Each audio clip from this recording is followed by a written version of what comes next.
Mark Ellis had no idea that this Thursday morning in New York would be any different from the rest. Rain drizzled down his apartment window, the city stretching out in gray tones. To anyone else, it was just another gloomy day. But for Mark, something was about to change, something that would alter everything he thought he knew. At exactly 7:43 a.m., he sipped his coffee and opened his laptop like he did every morning. Emails poured into his inbox, mostly spam, some from sources, others from readers. But one caught his eye. No subject line, no sender name, just a gray icon, and a file marked OKB. Normally he wouldn't have clicked, but something he couldn't explain compelled him to. When he opened it, the screen briefly flickered. Then a black background appeared with a single line of white text. Everything you believe is true is only what you're allowed to see. Immediately after, scanned documents began opening, pages stamped with top secret markings. Some redacted, but much of it disturbingly clear. It was dated 2017, 3 years before the global pandemic. Preliminary notes between WHO and the Ex-Protection Committee. Upcoming Global Biological Intervention Plan, codename Vector. Target year, 2020 charts. Strategic outlines. Lists of media organizations. Plans to manage global chaos. Even instructions on which pharmaceutical companies would expand during the chaos. At the bottom of one document, a small, terrifying note. Documents must remain with GM-certified personnel only. In case of leak, Protocol 77 will be initiated. Mark's fingers froze over the keyboard. Was this real? Even if it wasn't, someone was trying to make him believe it was. He spent the next 2 hours digging through the files. The names, the symbols, the code words, it was all too specific to be nonsense. And if it was real, it wasn't safe to go to just any newsroom or publication. No, these documents were radioactive. There was only one person he could trust with this. Glenn Greenwald, the journalist who published Edward Snowden's NSA leaks. A man who lived on the edge of truth and secrecy. Mark accessed the Intercept's encrypted channel and typed out a short message. I have documents that, if real, change everything. We need to talk. Waiting was unbearable. But within the hour, Glenn replied, tomorrow at p.m., just you and me. Once you step into this, there's no way back. The next day, as clouds darkened above Manhattan, Mark sat nervously in front of his screen. Glenn's camera feed flickered to life. His face was calm, but his eyes told a different story. He'd seen too much to be surprised anymore. Mark shared the files. He played the voice recordings, showed the metadata, highlighted the parts that had shaken him. Glenn didn't blink. He leaned forward and muttered, if this is legit, everything we know is part of a script. Mark's heart raced. Should we publish it? He asked, almost whispering. Glenn didn't answer right away. Instead, he sent Mark coordinates and a name. There's a former NSA analyst. If he confirms what we're seeing, we move. But once we knock on that door, the system wakes up. Mark saved the documents to an encrypted USB drive and headed out. But as he walked down the street, he felt eyes on him. A man in black, staying just far enough behind. No eye contact. No phone in hand. Mark turned corners, crossed streets, tested him. The man stayed back, then disappeared. Maybe it was nothing, or maybe Protocol 77 had already begun. That night, Mark couldn't sleep. Static on the phone.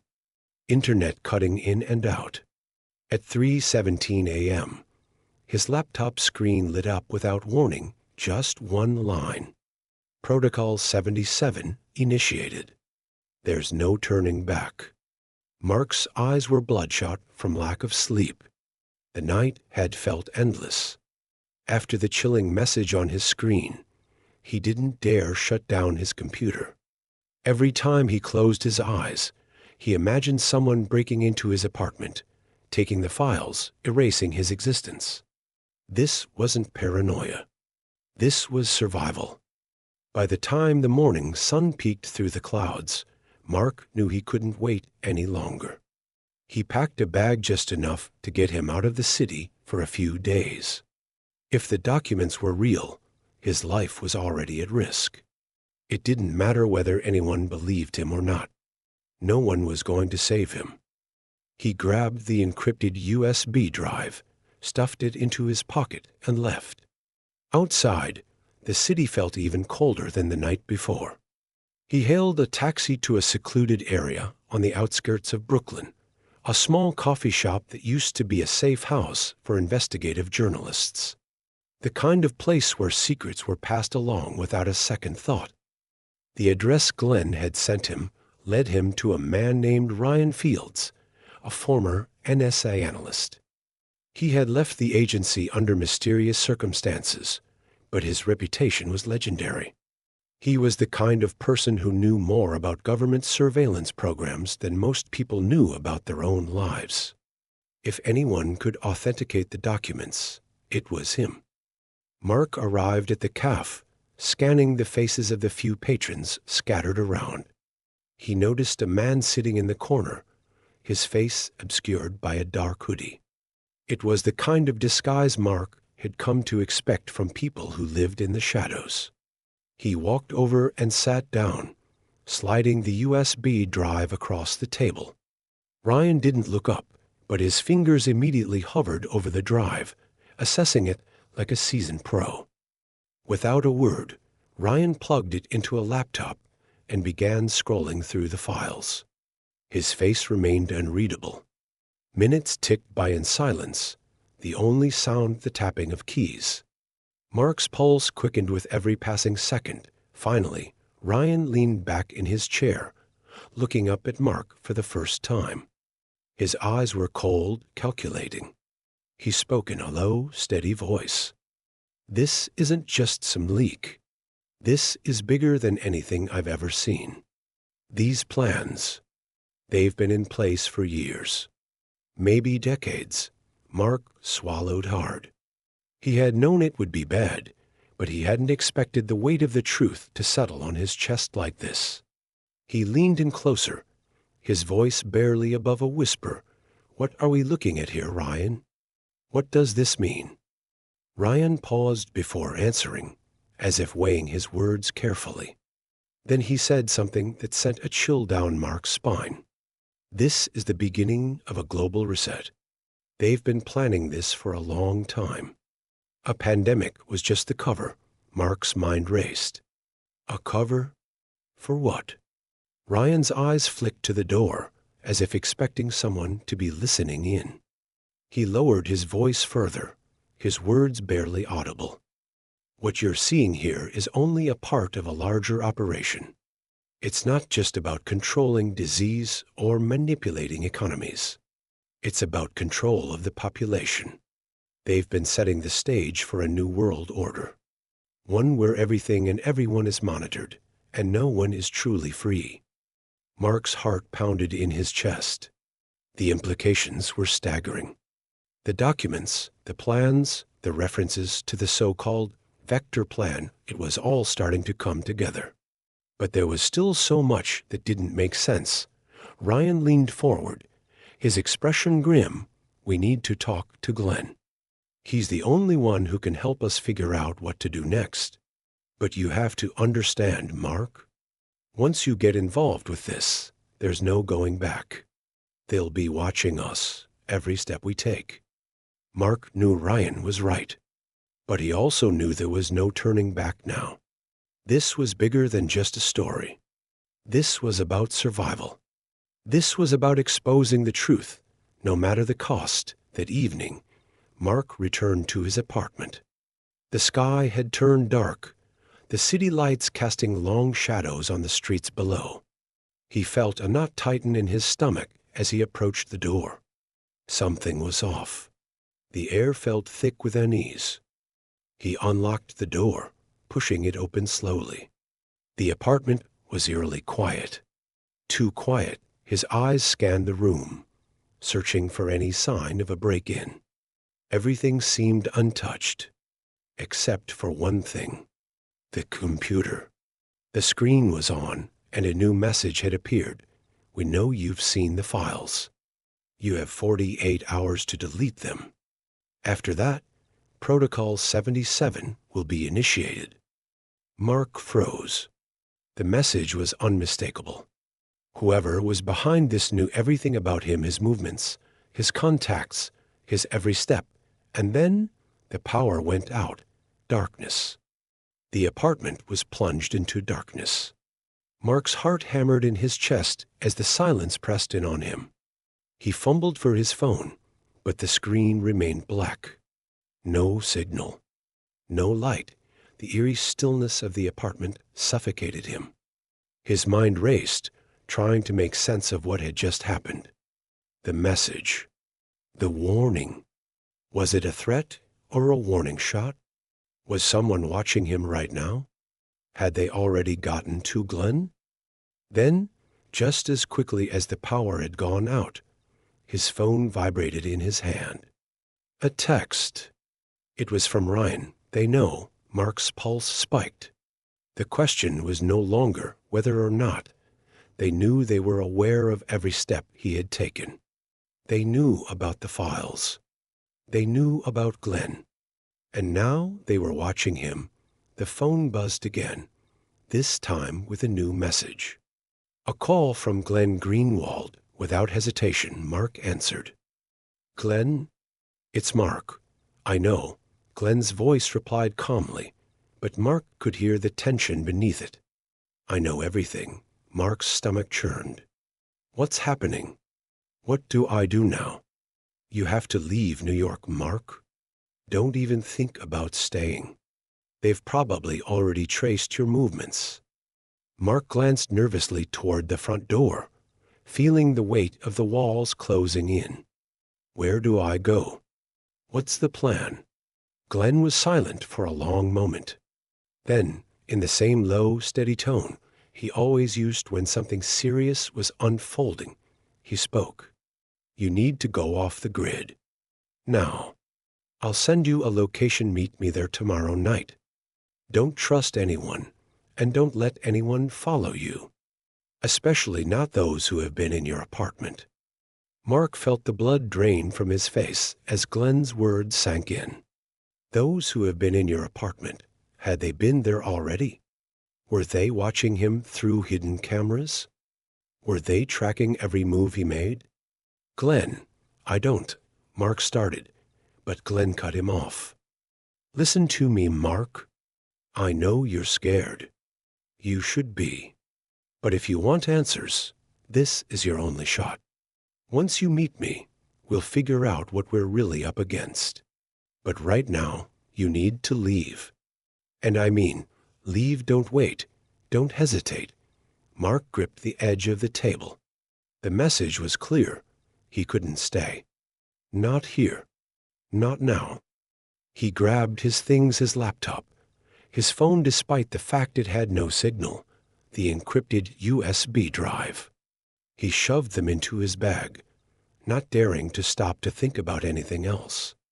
His hands shook as he quickly wiped down the surfaces of his apartment, trying to leave no trace of his existence behind. By the time he stepped out of his apartment and into the night, the city had changed. The streets were eerily quiet. The sound of distant sirens echoed through the empty roads. Mark felt the hairs on the back of his neck stand up as he walked briskly toward the subway. The chill in the air made his breath fog in the streetlights. But as he passed under an archway, he felt a strange sensation, like someone was watching him. He turned, his heart skipping a beat, but no one was there. Just shadows. He kept walking. When he arrived at the subway station, he glanced around cautiously, scanning the crowd. There were only a few people lingering, but something about them felt off. A man in a dark suit stood by the turnstiles, his gaze lingering a bit too long on Mark. A woman with dark sunglasses and a long coat stood near the platform, her eyes moving quickly between Mark and the exit. Mark's pulse raced. They were here. He could feel it. He took the next train to the designated spot, avoiding eye contact with everyone around him. Every stop felt like an eternity, the tension building with each passing second. Was he being followed? Was it too late? As he stepped off the train, he found himself in a quiet, unfamiliar neighborhood. The place looked abandoned, save for a single, dimly lit alley that led to a small door. Glenn's instructions had been clear. Go to the door at the end of the alley. Knock 3 times. Wait. Mark approached the door cautiously. His breath came out in short, uneven gasps, his nerves fraying at the edges. He knocked 3 times, just as Glenn had told him. And then he waited. The seconds felt like hours. Then the door creaked open. A dark figure stood in the doorway, silhouetted by the dim light behind them. Mark could barely make out their features, but he could see enough to know it wasn't Glenn. Are you Mark? The voice asked, low and measured. Mark nodded, swallowing his fear. Yes. The figure stepped aside, gesturing for him to enter. Mark hesitated for just a moment before stepping inside. The door closed behind him with a soft thud. Inside, the room was cold and bare. A single light bulb hung from the ceiling, casting long shadows on the walls. The figure motioned for Mark to sit down at a table in the center of the room. The atmosphere was thick with tension, and Mark could feel the weight of it pressing on his chest. Glenn sent me, Mark said, his voice shaky. The figure nodded, but didn't speak. Instead, they handed Mark a thick folder, sealed with a black tape that read, Top Secret. Mark opened it, and his eyes widened as he scanned the contents. Inside were more files, more plans, each one more chilling than the last. But there was something else that caught his attention. A map.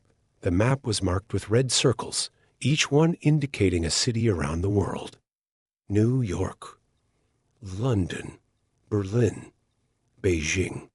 But one circle was different.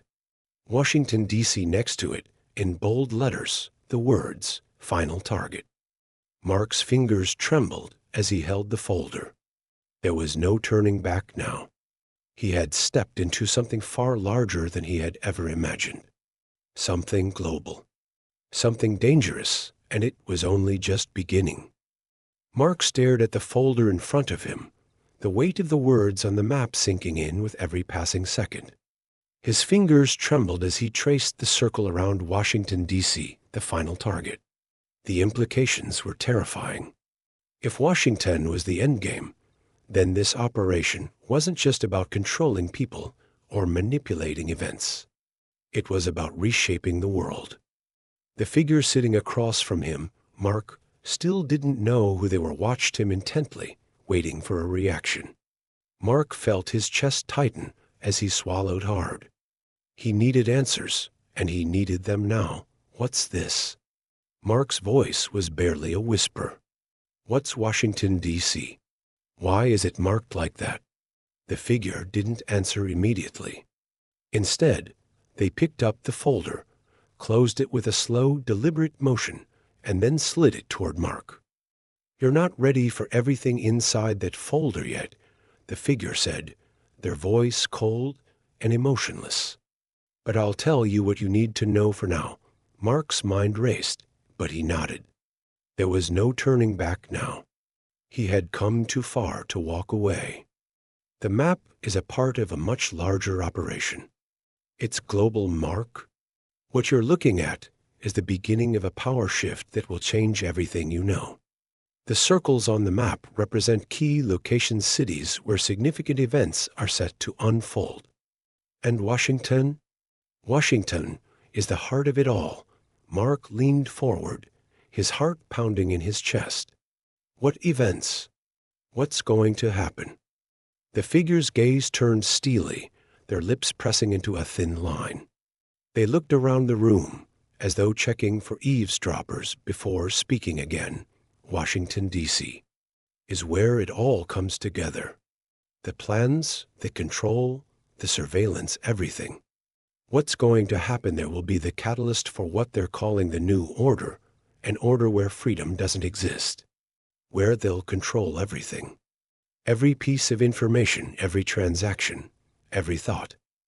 Mark felt his blood run cold. The weight of the words sank in deeper, and suddenly, everything felt much more real. This wasn't some conspiracy theory. This wasn't just about a few corrupt officials or a rogue organization. This was about global control, complete and total domination. And these cities? Mark asked, pointing to the other circles on the map. What's happening in those places? They're testing grounds, the figure replied. In every one of those cities, they're rolling out different parts of the plan. The pandemic was just the first phase, the perfect cover to distract people. But now, they're ramping up. They're setting the stage for the full implementation of the new order. Mark's mind raced. So, the virus. The economic collapse. It was all planned? Yes, the figure said, their tone flat. But it goes beyond that. The virus was just one part. The collapse of the economy is another. The real goal is control, Mark. Surveillance. Data. They're not just monitoring people's movements, they're learning how to manipulate thoughts, how to control minds. And once they have that, they can reshape the world however they see fit. Mark swallowed hard. His hands were shaking, but he forced himself to stay calm. He had come here for answers, and now he was getting them. But the truth was even darker than he had imagined. Who's behind this? Mark asked. Who are these people? The figure paused, then leaned in slightly, lowering their voice. Some of them are in plain sight. Governments, corporations, tech giants. Others are hidden in the shadows, hidden societies, secret groups pulling the strings behind the scenes. But the one pulling it all together, that's something you need to understand. There's a name that keeps popping up in the files, the architects. They're the ones who designed this entire operation. Mark's blood ran cold. The architects? He had heard whispers about them, but no one ever seemed to know who they were. They were always just a shadow, a name spoken in hushed tones. Who are they? What do they want? Mark pressed. They want power, the figure said bluntly. Absolute power. The world has become too unpredictable for them, too chaotic. So they're creating a new world, one that's entirely predictable. They control the systems, the people, the resources. It's the only way they can maintain their grip on power. Mark's mind was spinning. He tried to process what the figure had told him, but the gravity of it all was almost too much to bear. Why are you telling me this? Mark asked. What's your role in all of this? The figure didn't answer immediately. Instead, they stood up and walked over to a small desk in the corner of the room, pulling out a stack of papers. They placed it in front of Mark, because you're the only one who can stop them. Mark stared at the papers in front of him. On the top sheet was a single word, Protocol 77, Protocol 77, Mark repeated. What's that? The figure took a deep breath. It's the final phase. Once the architects have everything in place, they'll initiate it. It's the last step in their plan to establish complete control. The final piece of the puzzle. But there's something in those papers that can stop it. Mark leaned forward, his heart racing. What is it? What do I have to do? The figure's eyes narrowed. You need to get to Washington. You need to stop Protocol 77 before it's too late. If you can stop it, you can stop the architects. But the closer you get to the truth, the more dangerous it becomes. They'll come for you. Mark's hands gripped the papers tightly. There was no choice now. He had to go to Washington. He had to stop them, but as he looked at the figure, he knew it wouldn't be that simple. The world had already shifted. The pieces were in place. And now it was a race against time. You have to move fast, the figure said, their voice cold. Because once Protocol 77 is set in motion, it will be too late for anyone to stop it. Mark stood up, his mind made up. The only question now was whether he would be able to stay ahead of them, or if they would catch him first. Mark's heart raced as he stepped out of the building, the weight of the files heavy in his hands. The shadows of the night wrapped around him like a blanket, but they weren't the only thing lurking in the darkness. He could feel it, the sense that someone or something was watching him. He wasn't sure if it was just his nerves or if the people after him were already close. But he couldn't stop now. He had to get to Washington. He had to stop Protocol 77. The truth was out there, but the closer he got to it, the more dangerous it would become. He took a deep breath and walked briskly through the alley, the sound of his footsteps echoing against the walls. The city seemed eerily quiet, too quiet for comfort. As he reached the street, he checked over his shoulder. No one was there, but that didn't ease the unease growing in the pit of his stomach. His phone buzzed in his pocket. Mark pulled it out, his eyes narrowing when he saw the name on the screen. IT was the figure from the safe house. You're not safe, the message read. They know you're coming. They'll be watching you. Mark clenched his jaw. He had known this was coming. The architects weren't going to let him walk into Washington unchallenged. They had eyes everywhere. He typed quickly. What do I do now? The phone buzzed with a reply almost immediately. Get on a plane. Now, Mark didn't waste any time. He called a cab and headed to the airport, his mind racing. He knew he had to be careful. Every movement had to be precise. Every step had to be calculated. If he was being watched, he couldn't afford to make any mistakes. As the cab sped through the streets, Mark's phone buzzed again. This time, it was a news alert. Breaking news, Washington, D.C. On high alert as unidentified threat looms over Capitol. Authorities advise caution. Mark's heart skipped a beat. The threats had already begun. Whatever was coming, it was closer than he realized. He arrived at the airport, quickly checking in for his flight. He tried to remain calm, but the knot in his stomach tightened. He couldn't shake the feeling that eyes were on him from every direction. As he walked through security, he kept his head down, doing his best to blend in. But just as he reached the gate, something caught his eye. A man in a dark coat was standing in the corner, his eyes locked on Mark. There was something cold and calculating about his stare. Mark's breath caught in his throat. He didn't know if it was just paranoia or if the man was really following him, but he didn't take any chances. He turned quickly, heading toward the nearest restroom. He needed to get out of sight, inside. He paced nervously, the sound of his footsteps echoing in the empty bathroom. He tried to steady his breathing, his mind racing. The architects were closing in. They had eyes everywhere. And now they were coming for him. Suddenly, his phone buzzed again. It was another message from the figure at the safe house. They're tracking you. Leave the airport immediately. I'll meet you at the safe house. Don't trust anyone. Mark's eyes widened. He had no choice now. He couldn't stay here. He had to get out. Without a second thought, Mark shoved his phone into his pocket and dashed out of the restroom, weaving through the crowd. His heart pounded in his chest as he spotted the man in the dark coat again. He was closer now to close.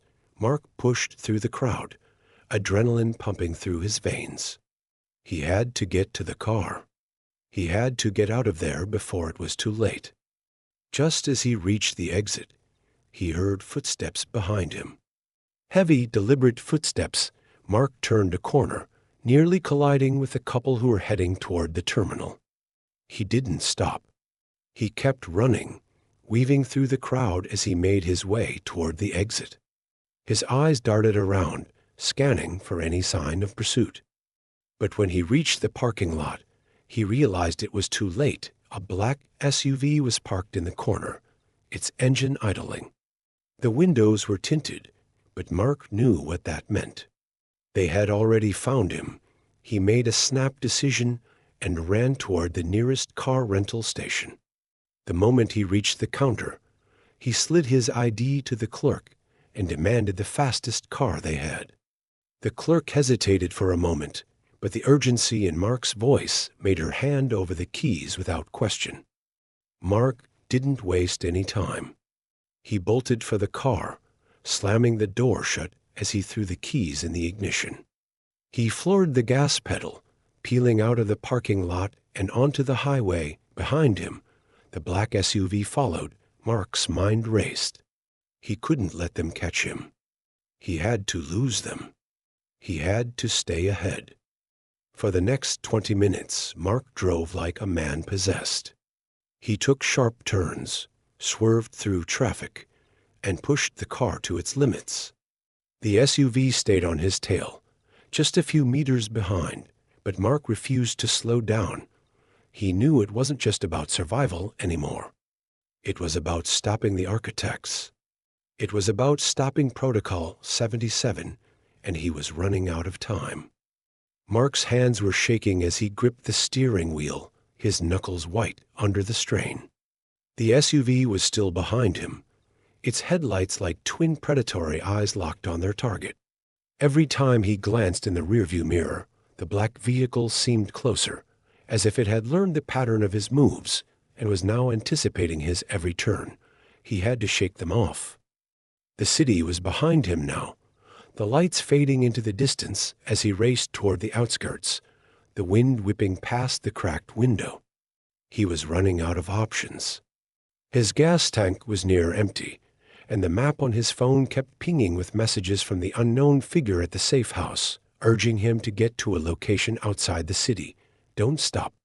The storm is coming, the message read. But what did it mean? What storm? Mark felt a cold dread settle in his chest. He needed answers. Fast.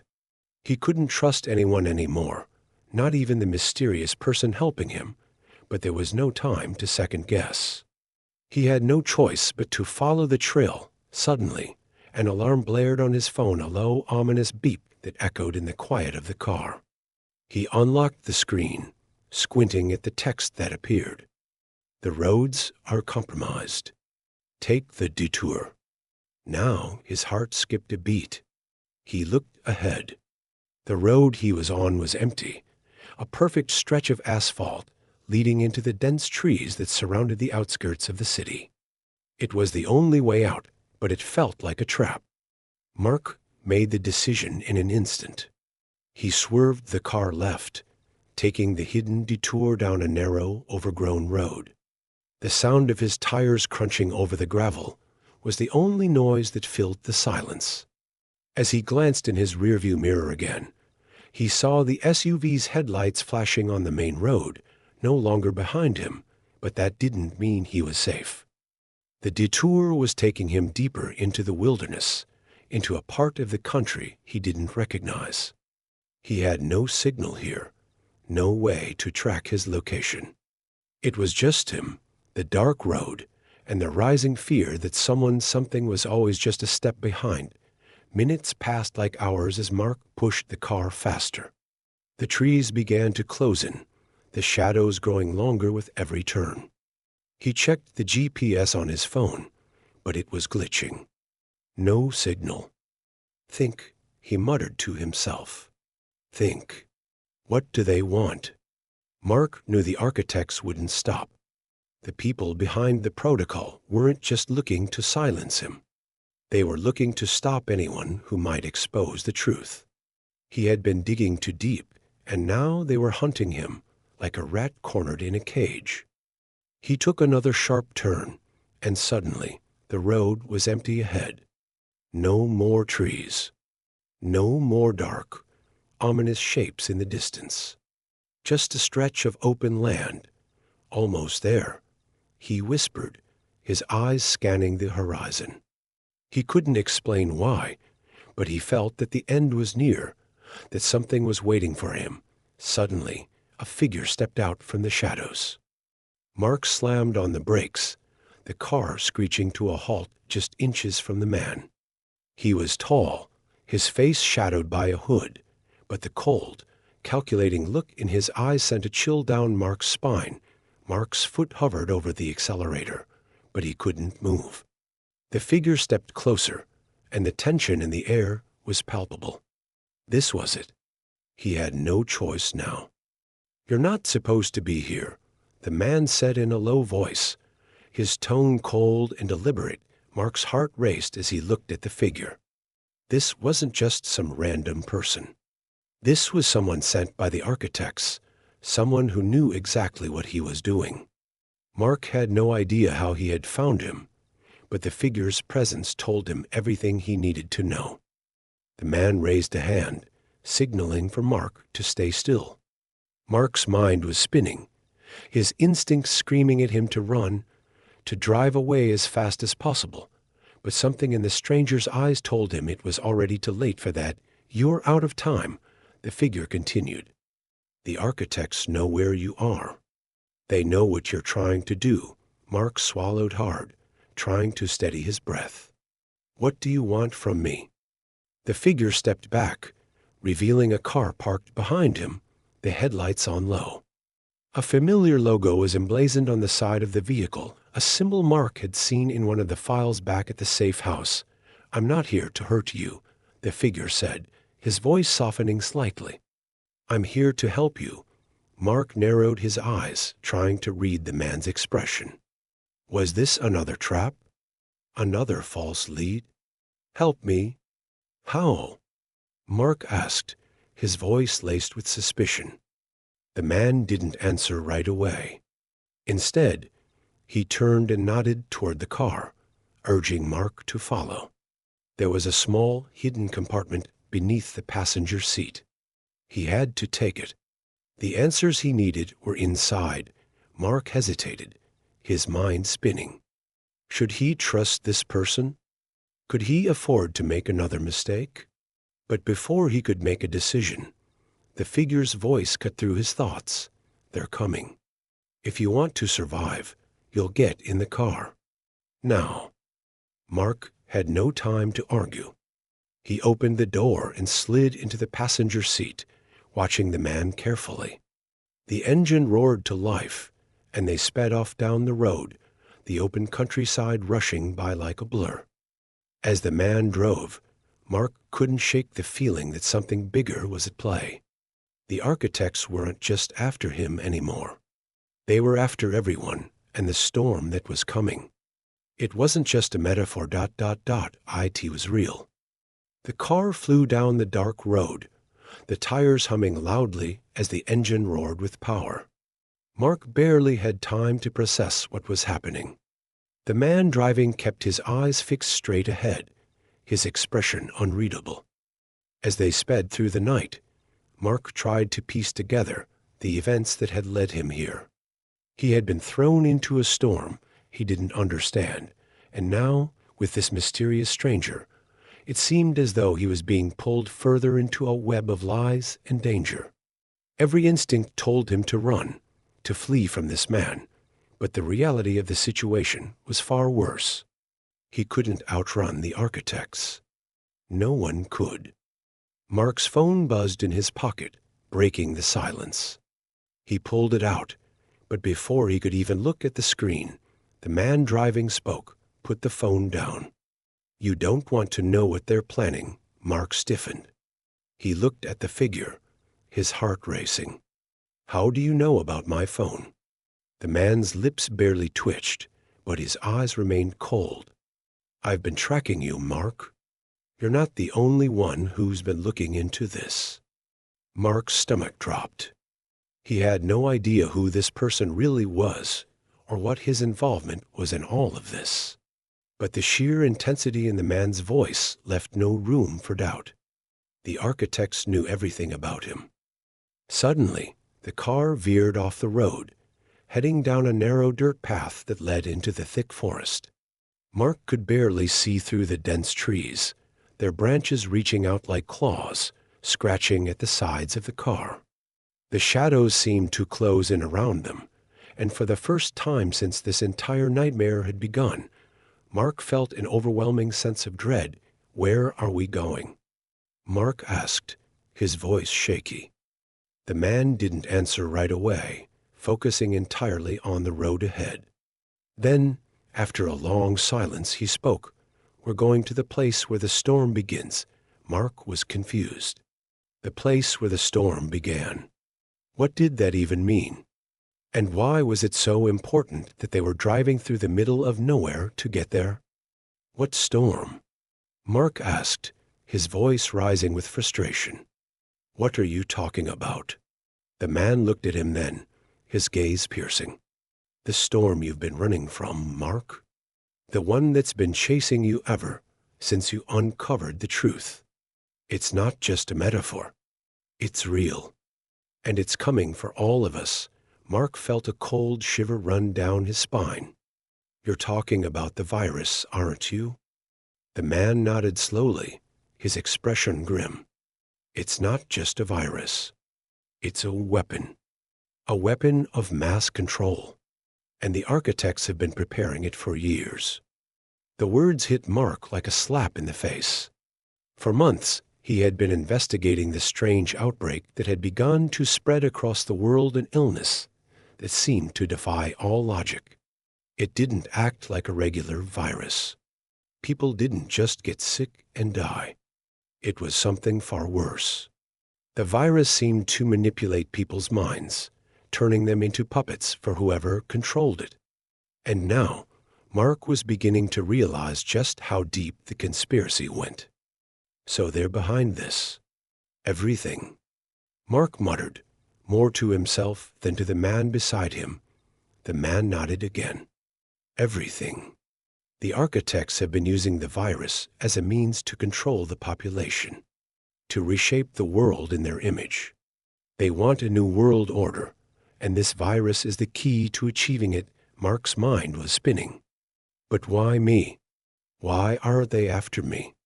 I didn't know anything about this until recently." The man's eyes flickered to Mark for a split second, then back to the road. "Because you know too much now.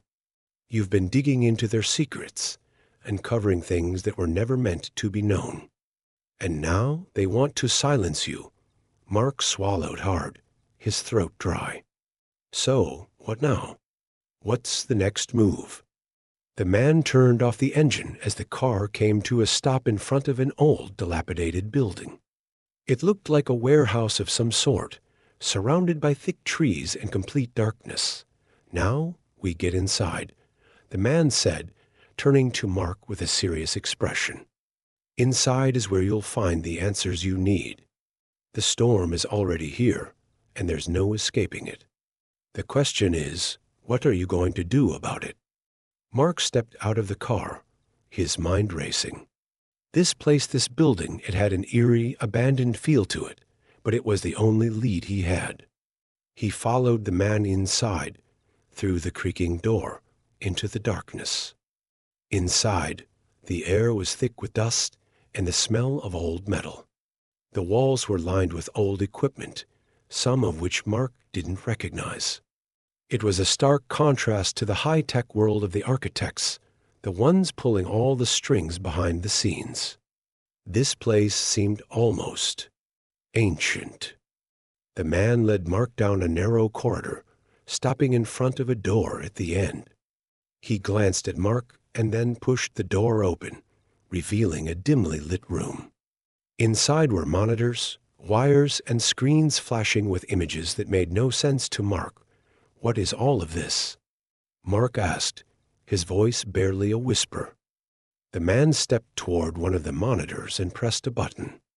A video popped up on the screen, a recording of a meeting, a discussion between several shadowy figures. Mark's breath caught as he recognized the voice of someone he had once trusted. "This is where it all began," the man said, his voice low. "This is the moment they set the plan in motion. The virus, the control, the chaos. Everything you've seen so far was just the beginning." Mark's heart raced as he watched the screen. His mind was flooded with questions he didn't know how to answer, but were not too late. The man continued, his voice rising with intensity. "If we act now, we can stop them. But we have to move quickly. The storm is here, and the architects won't stop until they have everything they want." Mark's hands trembled as he stared at the screen. He realized then that his fight had only just begun. There was no going back now. The heavy metal door slammed shut behind them, the echo bouncing off the cold, concrete walls of the room. Mark's heart pounded in his chest as he looked around, taking in the strange, high-tech equipment surrounding him. Monitors blinked with cryptic data, and wires snaked across the floor like veins in the underbelly of the facility. The room felt claustrophobic, and for a moment, Mark wasn't sure if he was suffocating from the air or from the sheer weight of the truth he was finally starting to grasp. The man who had brought him here, the man who had been his reluctant guide through this nightmare, stood in front of the main console, typing rapidly. His eyes were sharp, focused, and his movements deliberate. Mark couldn't shake the feeling that this was at the final moment, the point of no return. "What is this place?" Mark asked, his voice hoarse. He hadn't realized until now how exhausted he was, both physically and mentally. The constant fear, the mystery, the danger, it was too much. And yet there was something undeniable pulling him forward, a need to understand, to stop the chaos before it consumed everything. The man didn't turn to look at him. "This is the heart of the architect's operation. This is where they've been monitoring everything, the virus, the world's reaction, the chaos they've been orchestrating. Everything goes through here." Mark felt a shiver crawl up his spine. "And you're telling me you want to stop them?" The man's hands paused over the keyboard. He finally turned to face Mark, his face a mask of solemnity. "You don't get it, do you?" he said, his voice almost a whisper. "We're not just fighting against them. We're fighting against something bigger than that. The architects, they're just a part of the system. The virus is just a tool." Mark stepped forward, his brow furrowing. "Then what's the real enemy? What's the end game here?" The man's gaze flickered to the monitors, where a series of cryptic graphs and numbers flickered on the screen, growing increasingly unstable. "The real enemy is control. The architects have been using the virus as a means to manipulate global power. The virus isn't just about illness, it's about control. It's about rewriting history, reshaping the world as they see fit. And they've already succeeded." Mark felt his stomach drop. "So, it's too late?" The man looked at him, his expression hardening. "No, it's never too late. Not as long as we can still fight back." Suddenly, the monitors flickered, a loud beep echoing through the room. The man rushed to the console, his hands flying across the keyboard as the screen displayed a countdown. Mark stepped forward, panic seizing him. "What's happening?" The man didn't answer right away, his fingers typing furiously. "They're launching it." "Launching what?" Mark's voice cracked with desperation. "The storm." The man's voice was grim. "The virus is about to be released on a global scale. It's the final phase. Once it's out there, it will be too late. People will become puppets. There will be no stopping it." Mark's eyes widened in disbelief. He had heard rumors, whispers, about something bigger, more dangerous, but he never thought it would happen like this. "We have to stop it. We have to shut it down." The man nodded. I've been trying, but there's a fail-safe. If we don't act now, it'll trigger a chain reaction, and the virus will spread uncontrollably. Mark could hear the urgency in the man's voice. The room felt like it was closing in on him. Sweat beaded on his forehead, his breath shallow. How do we stop it? The man looked at him with a cold, calculating gaze. There's only one way to stop the virus from spreading. We need to overload the system. I can do it from here, but you'll need to destroy the core. It's the only way. Mark nodded, his pulse racing. Where's the core? Without saying a word, the man gestured toward a metal door at the back of the room. Mark didn't hesitate. He bolted toward it, his footsteps echoing through the silence. He reached the door, slammed his shoulder against it, and it creaked open, revealing a narrow staircase leading down into a dimly lit basement. Be quick, the man called out, his voice tense. You have to destroy it, or everything will be over. Mark descended into the basement, his heart hammering in his chest. The air was thick with the smell of oil and rust. He could hear the hum of machinery beneath his feet, the sound of something powerful, something alive, pulsing beneath the surface. He reached the bottom of the stairs and found himself in a massive underground chamber. The walls were lined with metal conduits and cables, the floor covered in grime and dust. In the center of the room stood a massive, glowing machine, the core. It pulsed with energy, a faint blue light flickering from within, like a heart beating with a mind of its own. Mark swallowed hard. This was it. He had to destroy it. The future of the world was in his hands. He moved toward the machine, his hands trembling as he reached for the exposed wires and switches. The countdown continued, the beeping growing louder, faster. There was no time to waste. With a swift motion, he yanked at the wires, pulling them free from their connections. Sparks flew, and the room lit up with blinding light. Mark's heart skipped a beat, and he had a moment of doubt. What if this didn't work? What if they had already lost? But there was no time for hesitation. He grabbed the nearest metal rod, swung it with all his strength, and struck the machine. The impact sent a shockwave through the room, and for a moment, everything went dark. Then, silence. Mark stood in the darkness, breathless. The machine was still. The beeping had stopped. He had done it. The storm had been stopped, but at what cost? As he stumbled back up the stairs, the man was waiting for him, his face shadowed by the dim light of the room. There was no joy in his eyes, only a grim recognition of the price they had paid. You did it, the man said quietly, his voice almost unreadable. Mark nodded slowly, the weight of everything that had just happened sinking in. It's over. The man gave a single, slow shake of his head. No, it's not over. But it's a start. Mark looked at him, confusion flooding his mind. What do you mean? The man's lips parted, but before he could speak, the sound of approaching footsteps echoed from the dark hallway. Mark's heart froze. The architects weren't done. They never were. The end. Note: this story ends here, but its shadow lingers. The virus has been stopped, but the true battle for control continues. There will always be a fight for power, and Mark's journey may have only just begun.